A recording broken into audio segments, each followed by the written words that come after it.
Hi guys and welcome to my latest video. What I have here today for you is a set of in-ears Moondrop Aria. They're 70 bucks, meaning they're not that expensive at all, but they actually do come in a very luxurious looking box. Now I don't do unboxing thing and I'm too old for that, but I was really surprised when I got these. And these were sent to me. I don't know who actually sent them. Nobody announced that these will be sent.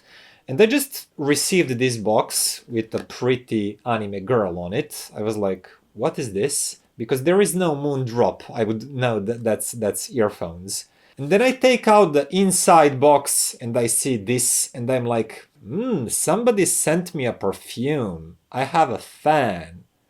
I'm hoping it's a girl fan.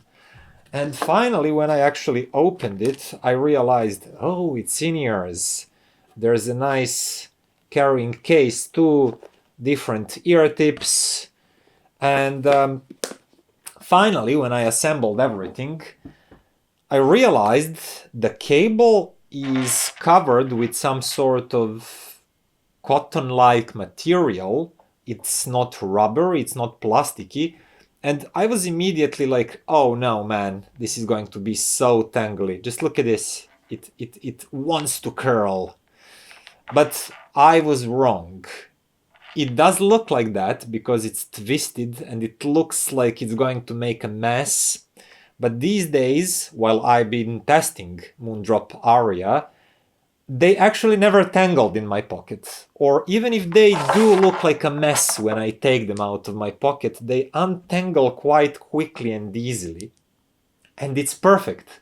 Also, this cable is not microphonic at all because it's soft. When one part is rubbed against your clothes, I basically don't hear any microphony happening in the in-ears themselves. And talking about in-ears, they're made out of aluminum. They feel very nice and sturdy. I got black ones. I'm not sure if there is other color, but these look really great.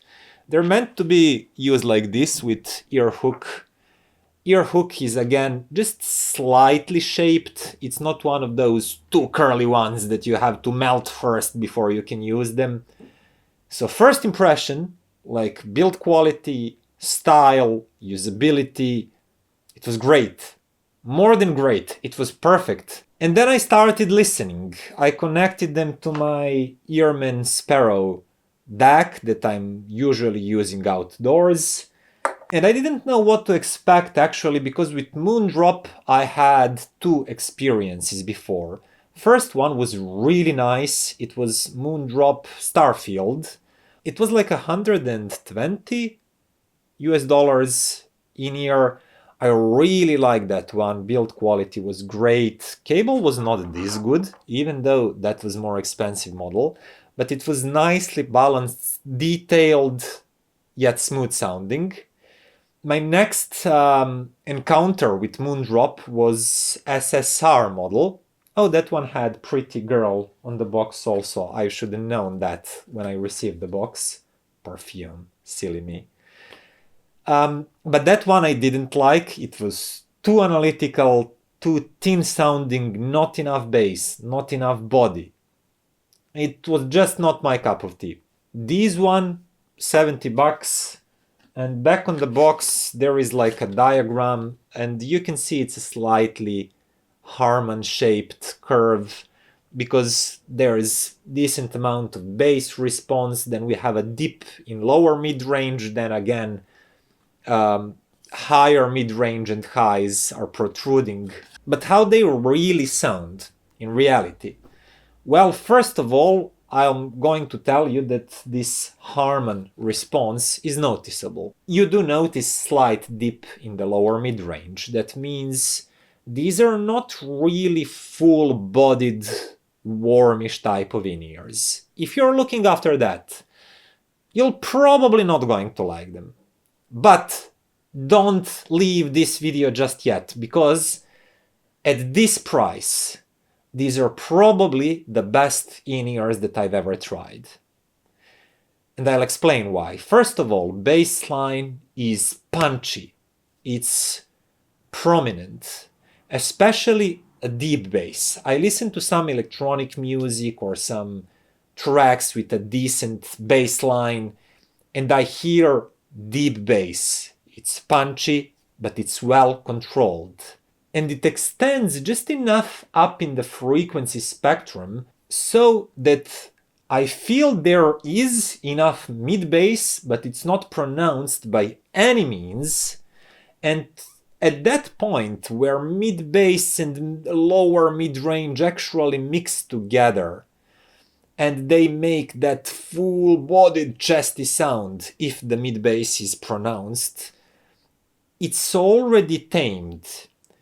And what you get because of that is the feel of really clean and crisp mid-range. So if you're again looking for that full-bodied tone, warm, really lush vocals, you're probably not going to find that here. But again, mid-range is very crisp. That upper part is slightly pronounced, so presence is great. Both male and female vocals sound very present, very upfront. There's a lot of details there. Edges are energetic, transients are energetic, very crisp. The word that actually came to my mind is that these in-ears sound transienty.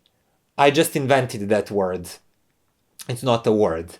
But they're so fast, they're so crisp, that when I listen something that's basically a string instrument, for example, I hear those strings so clean and so energetic. It's really great.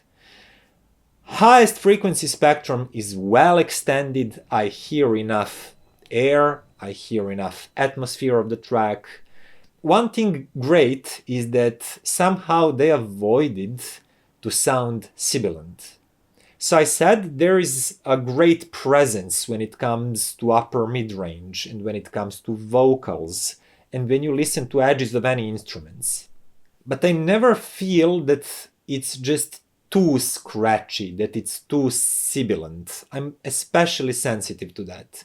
When that happens, I don't care about all other good things that in-ear does. If vocals are hissy and sibilant, I hate those earphones. That's just my personal opinion.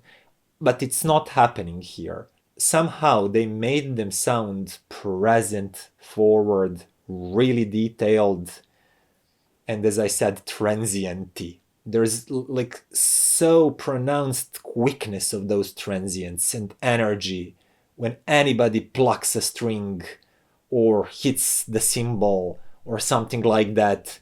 It's sometimes bordering with edgy, but it's never too annoying and it's never sibilant. And as I mentioned, there's enough of deep bass, of punchy bass, meaty bass, to back that up. So even if they are slightly drier sounding in the mid-range section, when backed with those juicy and punchy bass notes, Aria doesn't really sound dry and analytical. It has enough of that punch, it has enough of that dynamic and bass fullness to sound enjoyable. And that actually made me want to compare them with other in-ears, because I sensed this will probably be my new go-to recommendation below $100. And first thing that I grabbed was in-ear Mia. These are 99, if I remember correctly, and I like them. They have smooth character, they have rich mid-range, but compared to Aria, they sound slightly recessed and slightly more, I don't want to say muffled, because they are not, they are detailed and crisp enough, but things blend a little bit more. Layering is not as good, and they're just not as precise and as snappy sounding as these. Also, bass line is not as deep and punchy, and there is more presence of upper bass region. And that gives a little bit of fullness to the mid-range, it gives a little bit of juice to the mid-range, but it comes at the expense of slight resolution loss. So all in all, my personal preference, I would rather listen to Moondrop Aria than Cathy or Mia. These are slightly more expensive. Now I don't have Starfields with me anymore, but from what I remember them sounding like, I think these are slightly better than Starfields. Probably with a little bit more resolution and a little bit snappier sounding. Starfields might be a tad smoother, if that's what you like, but personally I'm pretty sure that I would prefer these, and they're again cheaper. And finally, I compare them to much more expensive NF Audio NM2 Plus. I hope I didn't miss anything. And these are 170, so it's more than twice the price. And in direct comparison, they do sound a little bit juicier and punchier, especially in that upper mid-bass. Level of details is not that different, especially when it comes to that tiny high-frequency details. These sound a little bit more spacious, soundstage is somewhat wider and better. But the great thing is that when I do a direct comparison, I notice that I like these more. As I said, they're more than twice the price. But if I actually move to Aria and I listen to like 4, 5, 10 songs, I quickly get adjusted to their slightly leaner sound. The level of detail is almost the same. Dynamic is not exactly the same, but is not too far either. What can I say? It's actually a praise for Aria. They're not as good as NM2 Plus, but they're not that far either. And for the price they're asking, that's great. I cannot do anything but praise them. So if they costed like 150, I would be more tough on these. I would say like, we need to have a little bit more juice in the mid-range. Maybe we needed a little bit more of punch and dynamic. But that would be critique for a 150 price tag. And they would still say they're decent in-ears. But for 70, sorry, I'm saying 70 this whole review, I think actually they 79.99, which is $80, but that doesn't change anything, because at that price point, I never heard anything being this good, this detailed, quite well balanced, without anything annoyingly elevated, without bass that is overbearing, or upper mid-range that is clawy or hissy, or anything like that. They do have that slightly U-shaped Harman type response. If you don't like that, maybe they're not for you. And personally, I'm also not that big fan of that Harman curve, but I do like these, because they're just such a great deal. You know, it's okay if I can choose between two equally capable in-ears, and one had that fuller lower mid-range, while the other had that U-shaped response. But if everything else is equally capable, like layering, resolution, dynamic, liveliness, I would always go for tonally more neutral, flatter response, with better lower mid-range response. But in reality, you don't get to choose between things like that, because what Aria is offering in terms of that resolution, detail retrieval, edges, transients, is above anything else I've heard at this price. And because of that, it's just much more easy to forget that tonally, their voicing is not maybe your favorite one. Because the closest competitors that have that tonality that you would maybe prefer just sound more muddy and muffled and less resolving and less everything. And then I realize, well, I'm not going to sacrifice everything else because of that one thing, and that's that mid-range dip. That's not my favorite thing in the world, but if everything else is as good as it is with Arias, I don't know what else to say. And before I finish, again, it's a funny thing. I didn't order these.